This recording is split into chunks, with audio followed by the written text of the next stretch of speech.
아멘. 할렐루야. 우리 이 시간 계속해서 히브리서의 말씀을 통해서 믿음의 이름들을 살피고 있는데요. 오늘 본문에도 보면 믿음으로 요셉은이라고 이렇게 시작하잖아요. 아마 우리가 하나님 앞에 어쩌면 이렇게 하나님의 믿음의 이름들로 기록이 되어질 것 같은데, 우리 하나님께서 우리 가입교회를 바라보시면서 믿음으로 강성일은, 믿음으로 박태호는, 이렇게 여러분 그 이름이 하나님의 귀한 그 생명록에 기록되어져서 우리의 삶을 하나님께서 참 믿음의 사람으로 살았다라고 그렇게 인정해 주시면 얼마나 좋을까라는 그런 마음을 갖게 됩니다. 여러분, 우리가 히브리서 11장에 나타나는 수많은 이름들 통해서 이들이 그냥 구약에 등장했던 그런 이름들로 끝나는 것이 아니라, 내가 여기에 연장선에 서서 나도 하나님 앞에 이 믿음은 우리의 이름이 되어질 수 있도록, 그렇게 우리가 바르게 하나님 앞에 우리의 믿음을 지켜갈 수 있는 우리 성도들이 될 수 있기를 축복합니다.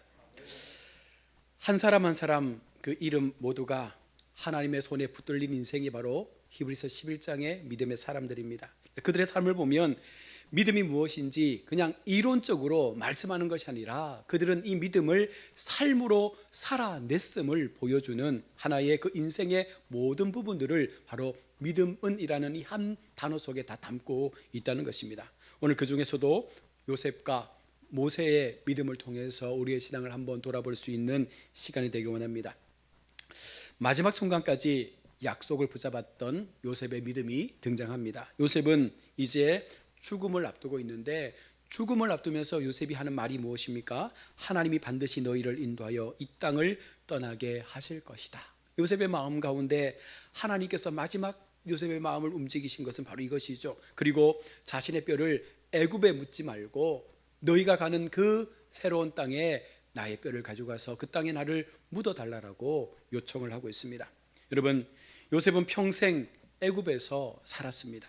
총리로 살았고, 어쩌면 그 속에서 최고의 영광을 누렸던 고위 간직의 삶이었습니다. 그런데 그 마음은 끝까지 애굽에 있지 않았다는 것입니다. 자기의 정체성, 나의 고향, 내가 영원히 사모하고 내가 묻혀야 될 그 하나님 나라에 대한 마음이 요셉의 마음 가운데 한 번도 떠난 적이 없었던 것입니다. 그의 마음은 약속의 땅, 특별히 하나님께서 주시겠다라고 말씀하신 그 가나안 땅에 자신의 마음이 있었습니다. 그래서 그는 말합니다. 나는 여기서 살았지만 나는 애굽 사람이 아니다. 나는 하나님의 약속을 따라가는 사람이다. 나는 하나님의 백성이며 하나님의 자녀이다. 그래서 내가 죽거든 내 뼈를 이곳에 묻지 말고 너희가 가야 될 그 약속의 땅에 나를 묻어달라고 요청하는 것이죠. 참 놀라운 것은 이 믿음이 요셉이 가장 연약한 순간, 그 죽음을 앞둔 순간에 이 믿음을 표현하고 있는 것입니다.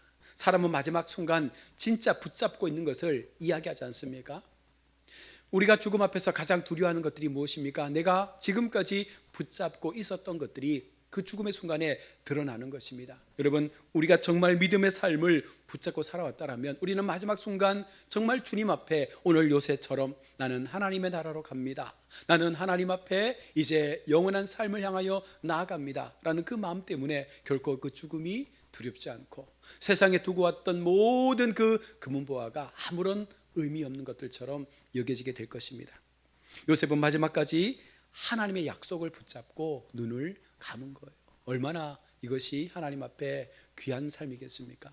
우리 모두가 언젠가 죽게 될 텐데, 우리 비문에 보면 많은 비석들의 그 각자의 이름들이 있잖아요. 그러면서 그 밑에 예수 믿는 사람들에게는 특별한 것들을 기록해 놓더라고요. 어떤 분들은 믿음으로 살다가 믿음으로 이곳에 묻히다라고 적는 분도 계시고, 하나님의 나라에 영원히 안식하다라고 적힌 분도 계시고, 여러 가지 많은 기록들을 하는데, 정말 여러분, 우리가 하나님 앞에 마지막 순간 우리의 비문에 남길 그 한 줄이 무엇이어야 되겠습니까?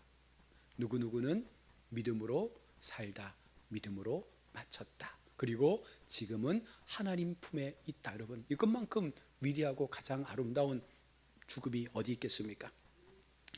우리 인생이 어디 있든지 하나님의 약속 안에 있다라는 이 사실을 우리가 잊지 않으면 결코 우리가 이 세상을 살면서 비록 좀 덜 가질지라도, 우리가 좀 더 세상 사람들보다 건강하지 못할지라도 그 속에 하나님의 은혜가 정말 우리를 붙잡고 있고 내가 그 은혜 속에 거하여서 하나님께서 나에게 주시는 그 믿음의 삶을 살아내기를 우리가 계속해서 갈망하며 나아간다면 여러분, 이 땅에서의 삶도 결국은 그렇게 힘든 삶은 아닐 거라는 것입니다. 다음으로 나타나는 인물은요, 두려움보다 믿음을 선택한 모세의 부모에 대한 얘기가 짧게 언급이 됩니다. 그들은 태어난 아기를 3달 동안 숨기며 키웠습니다. 우리가 잘 알고 있는 것처럼 이 시대에 수많은 아이들이 죽임을 당했습니다. 모세의 어머니도 이 아이가 죽을까 싶어서 몰래 숨겨서 3달을 키웠습니다. 왕의 명령을 어기면 그 가족 모두가 죽음을 면할 수 없습니다. 자, 그러나 그들의 두려움은요, 왕이 아니었습니다. 하나님이었다는 거예요. 하나님께서 우리에게 이 아이를 주셨다면 하나님께서 우리에게 이 아이를 지켜야 하는 그 사명도 주시지 않았을까? 모세의 부모는 그 아이를 지키기로 마음먹었죠. 그러면서 오늘 본문에 말합니다. 그 아이가 아름다운 것을 보았다. 이 말은 단순하게 이 아이가 정말 잘생겼다라는 그런 의미의 해석이 아닙니다. 하나님께서 이 아이를 통해서 하실 일이 있음을 모세의 부모는 그 아이를 통해서 그 아이의 아름다움을 보고 그것을 깨달았다는 거예요. 바로 이것이 믿음의 고백이라고 말씀하는 것입니다. 부모는 본능적으로 자녀를 지키고자 하는 마음이 다 있습니다. 자, 그런데 이 부모는요, 본능을 넘어서 무엇을 가지고 있는 것입니까? 하나님에 대한 믿음을 가지고 있는 거예요. 이 아이는 반드시 하나님께서 쓰실 아이다라고 하는 그 믿음 때문에 두려움 속에서도 두려움을 뛰어넘는 믿음으로 이 아이를 지켜내고자 하는 마음을 가진 것입니다. 하나님이 이 아이 모세를 쓰실 것이다. 하나님이 우리 민족을 결단코 버리지 아니하실 것이다. 그래서 왕의 명령보다 무엇을 붙잡는 것입니까? 하나님의 약속을 붙잡는 거예요. 여러분 한번 생각해 보십시오. 우리가 인생 속에서 사람의 약속, 또 정권에서 이야기하는 것들, 여러 가지 많은 세상의 것들이 있지만 정말 우리가 두려워해야 하는 것은 무엇입니까? 하나님의 약속이고 그 약속이 얼마나 우리 삶 속에 나타나고 우리의 삶을 통해서 고백되는지를 우리가 하나님 앞에 증명하지 못하면 우리의 믿음은 결국은 오늘 히브리서의 말씀 가운데 기록되지 못한다는 것이죠. 여러분, 믿음은 두려움이 없어지는 게 아닙니다. 여러분, 우리가 믿음을 가지면 나를 둘러싸고 있는 모든 두려움의 것들이 없어지는 것이 아니라 두려움보다 믿음은 그 두려움보다 더 크신 하나님을 보게 하는 눈을 열어준다는 거예요. 여전히 두려움은 존재하지만 내가 믿음을 가지게 되면 그 두려움 속에서도 그 두려움을 뛰어넘을 수 있는 놀라운 하나님의 능력이 우리 시선 가운데 먼저 들어오게 되는 것입니다. 그래서 우리가 믿음을 갖는다는 것은 이 믿음을 통해서 우리 앞에 놓여 있는 두려움이 있지만 그러나 이 두려움은 결국은 하나님 앞에서 사라지게 될 것이다라고 하는 그 약속을 붙잡을 수 있기 때문에 우리는 힘을 낼 수가 있는 것이죠. 그래서 믿음은 우리로 하여금 때때로 위험을 감수하게 하는 거예요. 믿음은 때때로 우리가 살아가는 인생 속에서 수많은 그 힘듦의 시간들을 어떻게 우리가 싸우고 이겨내야 할지에 대한 우리의 도전들을 요청하고 있는 것입니다. 그러나 그 위험 속에서도 믿음은 무엇을 만들어줍니까? 우리가 하나님을 선택할 수 있도록, 어떠한 형편과 어떠한 사정 속에서라도 우리의 최종적인 선택은 하나님이 될 수 있는 그 길로 우리를 이끌어주는 것이 바로 믿음이라는 것입니다. 금년 우리교회 표처럼 하나님이 먼저입니다 라는 이 표현은요, 말로 이루어지는 게 아닙니다. 진짜 우리가 순간순간의 선택 속에서 하나님 앞에 내가 내뱉고 내가 행하는 그 모든 것들이 정말 하나님의 은혜와 능력으로 나타나게 됨을 믿고 그 언약 속에 우리가 온전히 빠져들 때 진짜 하나님이 먼저인 삶을 우리가 살아내게 되는 것입니다. 다음으로 세상의 영광을 내려놓은 모세에 대한 이야기입니다. 모세 그 자신을 보십시오. 모세는 바로의 공주의 아들이라는 그 자리를 거부했다는 거예요. 애굽의 왕자가 될 수 있었는데 그 왕자의 권자를 내려놓고 하나님의 길을 선택한 것입니다. 돈, 권력, 명예, 교육, 이 모든 것들이 왕자의 자리에 있으면 다 허락되어지는 것입니다. 그리고 앞으로의 모든 길들이 탄탄대로 다 열리는 길이었습니다. 그런데 성경은 말합니다. 모세는 장성하여 바로의 공주의 아들이라 칭함을 거절하였다. 누가 뺏어간 것이 아닙니다. 모세 자신이 그 길에서 물러난 거예요. 그 욕심에서 스스로가 그것을 놓은 것입니다. 여러분, 세상에서 잘 되는 것을 거절할 수 있는 사람이 있겠습니까? 믿음 때문에 내가 지금 많은 것들을 누릴 수 있는 이 상황에 대해서 우리가 이 상황을 멀리하고 내가 하나님의 길을 선택할 수 있는 그 선택을 여러분 우리가 쉽게 할 수 있겠습니까? 못하는 거예요. 그런데 모세는 지금 그것을 한 것입니다. 누구나 붙잡고 싶은 자리에서 스스로 그것을 내려놓는 것이 얼마나 힘들고 어려운 선택입니까? 그런데 모세는 그것을 선택한 것입니다. 바로 이것이 믿음이라고 말씀하는 것이죠. 잠깐 누리는 죄의 즐거움보다 차라리 하나님과 함께 고난받는 삶을 선택하는 것이 낫다라고 모세는 그 마음 가운데 결정을 한 것입니다. 왜냐하면 아마 모세는 많은 계산을 했을 것입니다. 한쪽에는 애굽의 모든 보화가 있고 또 한쪽에는 그리스도를 위하여 받는 능력과 어려움의 현실들이 있음을 모세는 알고 있습니다. 자, 그런데 모세의 눈에 고난의 길이 오히려 더 가치 있는 것처럼 보여진 거예요. 그게 믿음이죠. 우리가 하나님의 길에서 하나님이 더 가치 있는 것처럼 보여질 때 우리는 그 가치를 찾기 위해서 내게 주어진 모든 것들을 포기하는 것입니다. 그 길 끝에는 바로 주님이 주시는 놀라운 상급이 있음을 알기 때문인 것이죠. 여러분, 우리는 매일 선택하며 살아갑니다. 편한 길이냐 믿음의 길이냐, 손해보지 않는 길이냐 순종의 길이냐. 여러분, 분명하게 우리는 이 길에서 선택을 해야 됩니다. 하나님과 함께 가는 길이 가장 안전한 길이다. 여러분, 믿으십니까?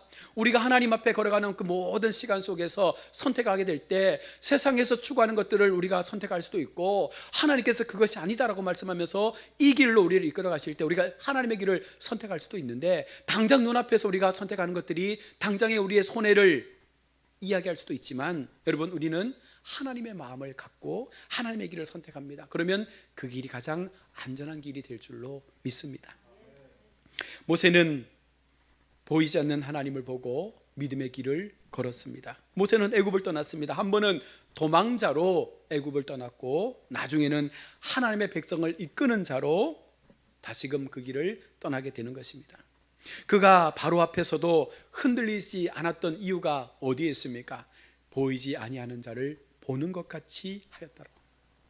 하나님이 보이지 않지만 그 보이지 않는 하나님이 모세에게는요, 지금 눈앞에 보이는 것처럼 그 하나님의 역사심을 경험하면서 하나님 앞에 자신의 삶을 온전히 다 내어드리는 거예요.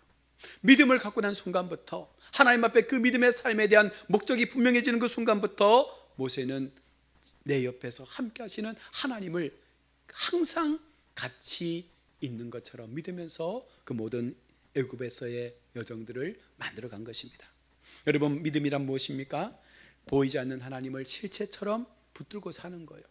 우리가 하나님을 붙잡는다는 것, 여러분 많이 말하잖아요. 기도할 때 우리 주님 붙잡고 기도합시다, 주님 의지하고 기도합시다 말씀하는데, 이것은 실체가 없는 거예요. 실체가 없는데 어떻게 붙잡을 수 있습니까? 그래서 우리가 무엇을 하는 것입니까? 말씀을 읽는 거예요. 말씀 대신 하나님을 붙잡는다는 것은 그 말씀을 내가 의지하고 그 말씀을 묵상하고 그 말씀 속에서 하나님께서 실제로 나타나셨음을 경험할 수 있게 날마다 우리가 그 말씀 앞에 우리의 삶을 내어드리는 것입니다. 환경이 아니라 하나님을 보고 걷는 믿음의 걸음들, 여러분, 그 걸음을 오늘도 하나님 우리 가운데 요청하는 것이죠. 사람은 눈에 보이는 것을 크게 두려워하죠.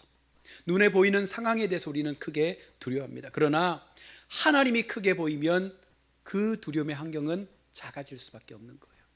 지금 우리 속에 수많은 어려움의 환경들이 우리를 막 짓누른다 할지라도 여러분, 그 환경을 보지 않을 수는 없어요. 봐야 되지만, 그러나 우리가 믿음을 갖게 될 때 그 믿음은요, 우리의 눈을 좀 더 넓게 보도록 만드는 것이죠. 뭐냐면 그 환경조차도 주관하시는 하나님의 위대하심이 우리 가운데 보여지고 경험되어질 때, 아, 이 환경의 어려움은 극히 작은 것이구나. 하나님께서 한 번만 우리에게 손을 드시고 한 번만 손을 들어 우리를 축복하시면 이 모든 것들이 한 번에 역전될 수 있는 은혜가 나타나는 것이구나. 바로 이것이 하나님의 은혜이구나. 여러분, 그 고백을 하기 때문에 여러분, 우리는 환경을 크게 보는 것이 아니라 하나님을 더 크게 보는 훈련을 해야 합니다. 모세는 하나님을 보았기 때문에 그 위대한 애굽의 왕 바로 앞에서 더 당당하게 하나님의 메시지를 전할 수가 있었던 것입니다. 그리고 마지막으로 모세는 유월절을 지켰음을 이야기하죠. 어린 양의 피를 문설주에 바르지 않으면 장자의 죽음을 피할 수가 없었습니다. 이 피는 단순한 의식이 아니라 생명을 지키는 표식이었습니다. 이것은 분명한 예수 그리스도의 모형을 이야기하고 있는 구약의 그림자입니다. 자, 우리를 살리는 것은 우리의 선함 때문이 아닙니다. 우리를 살리는 것은 우리의 노력 때문도 아닙니다. 오직 우리를 살리는 것은 오직 예수 그리스도의 피 밖에는 없다는 것을 분명하게 말씀하는 것입니다. 여러분, 우리가 구원받은 것도 내가 잘해서 내가 열심히 교회를 출입해서 여러분 구원받은 게 아니에요. 예수의 피 아래에 있기 때문에 구원받는 거예요. 수많은 죄를 안고 살아갔지만 수많은 하나님의 그 삶에서 많은 그 어떤 죄의 모습을 가지고 주님을 부인하며 그렇게 주님을 힘들게 했지만 그럼에도 우리가 여전히 구원의 잔재로 살 수 있는 것은 예수 그리스도의 피의 권세 앞에 놓여 있기 때문에 그 피가 우리를 살게 하는 줄로 믿습니다. 그리고 이 은혜를 아는 사람은 세상의 헛된 것에 인생을 낭비하지 않는다는 거예요. 정말 이 은혜를 경험한 사람, 피의 은혜를 회복한 사람은요, 그때부터는 정말 하나님을 위해서 살고자 하는 마음을 갖게 되는 것입니다. 그래서 하늘의 소망을 바라보게 되는 것이죠. 우리가 하늘의 소망을 꿈꾸는 것은요, 정말 믿음의 성도에게는요 너무나 큰 보화 아닙니까? 많은 사람들이 나의 인생의 마지막을 몰라요. 나의 죽음 이후의 삶도 몰라요. 그러나 우리는 알고 있습니다. 우리의 죽음은 확정되어 있는 것입니다. 우리의 삶의 끝은 하나님 앞에 분명하게 정해져 있는 것입니다. 우리에게는 상급이 있고 우리에게는 생명의 면류관이 있고 우리에게는 우리를 맞아주실 거룩하신 하나님의 거룩한 품이 있음을 우리는 분명 알고 있습니다. 그래서 여러분, 우리는 이 시간 우리의 시간에 모든 것들을 하나님 앞에 아낌없이 고백하며 드릴 수가 있는 것이죠. 말씀을 맺습니다. 사랑하는 우리 성도 여러분, 요셉도 모세의 부모도 모세도 모두 같이 같은 선택을 했습니다. 현실보다는 약속을 붙잡았고 편안함보다는 믿음을 선택했고 또 보이는 것보다는 보이지 않는 하나님을 붙잡은 거예요. 그것이 그들에게 믿음이라는 놀라운 하나님의 은혜를 허락하게 된 것이죠. 우리의 삶에도 여러분 선택의 순간이 분명 오게 됩니다. 그때마다 이 믿음의 사람들을 기억하면서 나도 하나님 앞에 오늘 히브리서에 기록된 사람들처럼 믿음으로 가야 없교회 누구누구는 하나님 앞에 이렇게 살았다라고 여러분 그렇게 고백받을 수 있는 은혜가 있어지기를 원합니다. 그때마다 여러분 고백합시다. 나는 하나님의 편에 서겠습니다. 나는 약속을 따라 살겠습니다. 나는 끝까지 보이진 않지만 우리 주님을 붙잡고 이 믿음의 길에서 결코 물러나지 않겠습니다. 여러분, 그때 하나님은 우리의 믿음을 보시고 끝까지 우리를 붙잡아 주시는 거룩한 삶으로 그렇게 우리를 지켜주시고 책임져 주실 줄로 믿습니다. 이 마음으로 한 주간 또 주님 앞에 우리의 거룩함을 나타내고 하나님의 영광을 선포하고 내게 주신 그 믿음의 분량을 더 확장해서 하나님의 영광이 될 수 있는 그런 우리 모든 성도들의 걸음이 될 수 있기를 주의 이름으로 축원합니다. 아멘. 하나님 감사합니다. 오늘도 이 시간 주님 앞에 귀한 말씀을 묵상하며 듣습니다. 믿음의 사람들의 이야기들을 우리가 들으면서 나는 어떠한가? 나는 믿음의 삶을 살고 있는가? 나는 하나님 앞에 믿음으로 살고 있다라고 이야기할 수 있는가? 여러분, 우리 모두가 그 마음을 가지고 하나님 앞에 다시금 우리 자신을 점검하고 돌아볼 수 있는 온전한 신앙이 되게 하여 주옵소서. 행여라도 우리가 여전히 세상의 것을 좋아하고 세상의 즐거움들을 쫓아 사는 것 때문에 하나님의 그 은혜를 놓친다면 이것만큼 슬픈 것이 또 무엇이겠습니까? 하나님, 우리 모두 하나님을 향한 마음으로 더 이상 세상의 그 속삭임 앞에 우리의 영혼이 병들지 않게 도와주시고 끝까지 이제는 주님만을 신뢰하는 마음으로 주님의 약속 앞에 세워져서 오직 말씀을 붙잡고 믿음으로 그 길들을 달려갈 수 있는 우리 모든 성도들 되게 하여 주옵소서. 거룩하신 예수님 이름으로 기도드립니다. 아멘. 찬송가